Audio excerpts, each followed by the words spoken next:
Нацыянальнай бібліятэцы Рэспублікі Беларусь адкрылася новая кніжна-ілюстрацыйная выстава. Наведвальнікаў на гэты раз здзіўляе вялікая колькасць графічных работ.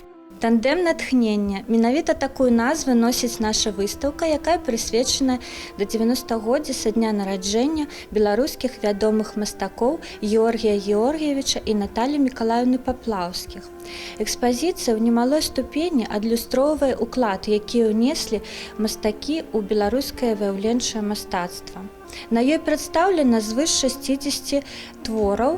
Сярод работ можна ўбачыць шматлікія лірычныя пейзажы Беларусі, партрэты людзей, карціны іх працоўнага жыцця. Намаляваць думку лягчэй, чым выказаць яе словамі, казаў Георгій Георгіевіч. На працягу ўсяго творчага шляху мастак прыняў удзел у велізарнай колькасці выстаў і конкурсаў, адкуль прывозіў заслужаныя ўзнагароды і прызы.